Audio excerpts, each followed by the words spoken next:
Hey guys, today we want to talk about currents. Now, without going too far into speculation here, let us refer to scenario 1 as primary electromagnetic currents and scenario 2 as secondary dielectric currents. Now, in the hairpin configuration,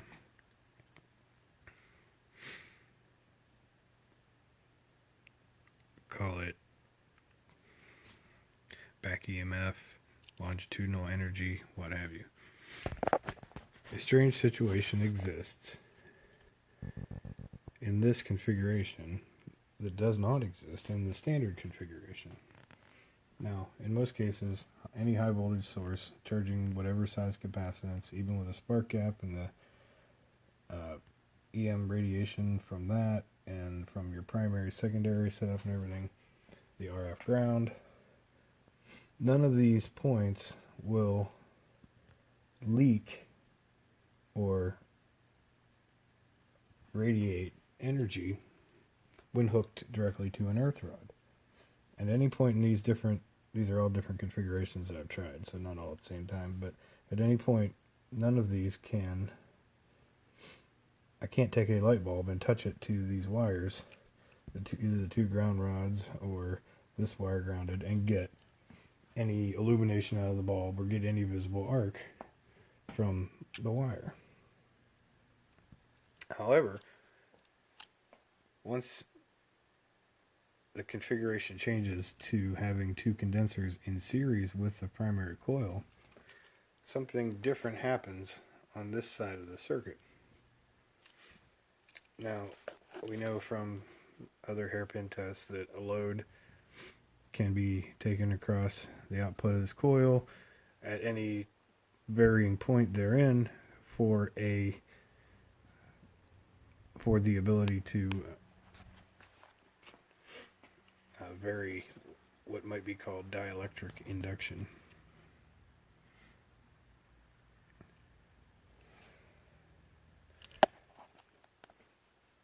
So hooking a single wire here now to a ground rod, to a wire that runs down the floor here and hooks to the first ground rod I have set up, and then I have a 75 watt light bulb in series, and it's going to another ground rod that's sitting about 4 foot away, and at any point on this wire I can touch a gas light bulb to it and have it light up. I can take this wire and it arcs violently to my garage after the ground rod. So at this point right here, I can arc it to the garage, I can arc it to my hands, I can hold it in my hand and touch the wire and don't feel anything. The only time I feel something is when I become the light bulb and do that, and then it doesn't feel so good. However, even after the load on the second ground rod, any point on the ground rod, I can touch it with the bulb and it'll light up. And I'll show you that in a minute here. But the peculiar thing is that absolutely does not happen in this setup here. So the same idea, running the secondary to the ground here, to the earth rod, and run it through a load, and at no point anywhere here do I get any of that HV radiating out of it. So I'll show you what I'm talking about here now. So here's the setup, single transformer, 5 kilovolt, magnetic quench gap, right off of the coil. 3 nanofarad in series with one leg, 3 nanofarad in series with the other leg, and they're going straight to the primary here. The secondary is hooked to the bottom leg, but that's not really significant. Let me show you what I'm picking up on the scope for the sine wave. This is using AC.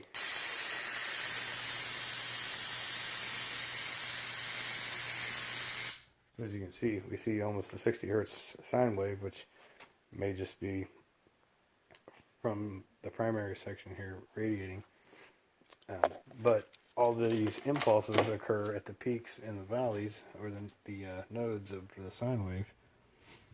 So I can take and hook up this microwave diode here in series and show you what happens when I turn it on. Now my voltage goes down I have to put my gap in a little more, and the magnet, here, hold on.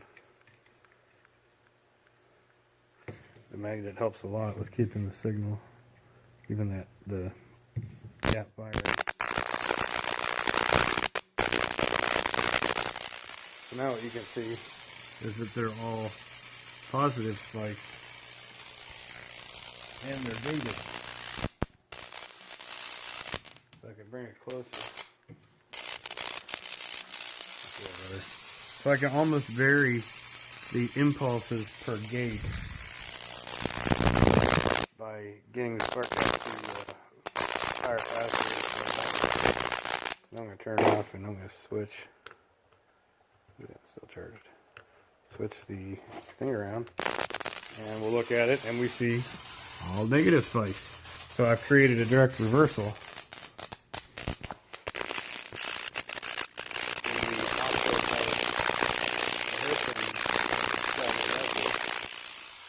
See how I can get the impulses greater, now getting it a little faster. So I'm seeing about 5 or 6 impulses per cycle.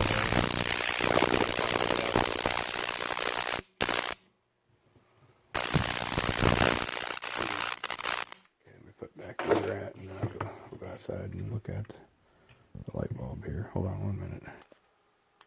Okay, so back to the AC sine wave. I'm going to go outside and look at the ground rod, the light bulb, and all that. So here dang it. I forgot to hook the wire up. Yeah, here we go. So this is my ground rod wire that goes down to the rods. I'm putting that on the center of the hairpin. Only a little tuning exists there. I could really put it on any wrap. Alright, outside we go. Turn it on. So there's our fluorescent bulb standing on the first ground rod here. I can touch it. I don't feel anything. There's no real visible arcs.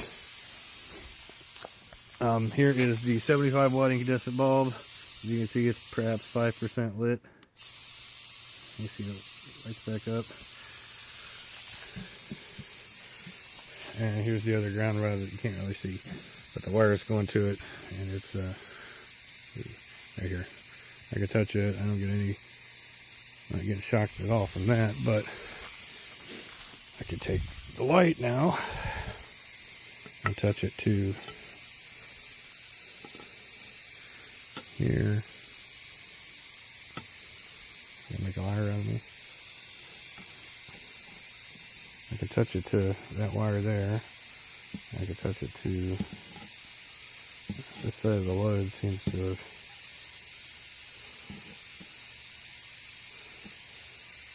depleted it. Hold on.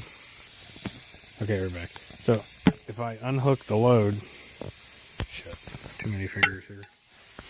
I unhooked the bulb, so it's not lit anymore. But now the second ground rod hooked to the wire from the first ground rod can light up. Go back over here, the first ground rod down there. Light up, lean against the garage. Let me pull this wire off now and show you. Okay, this is the wire from right off of the second ground rod here. I'm gonna turn it on, hopefully not buzz myself.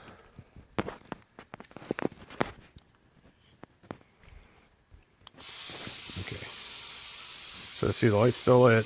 This wire is coming off the ground rod. I don't really think my siding is grounded at all because I found an issue before with arcing to it inside the garage. So I think it just has a very large capacitance because it's a, I don't know, 20 by 20 garage-ish, and all the siding is not grounded. That does kill the energy to the light bulb. I can get the light real bright if I hook more than one terminal together here. I can't do that. There it goes. Peace out. So it's really interesting. Hook this back up to here. Light bulb comes back on.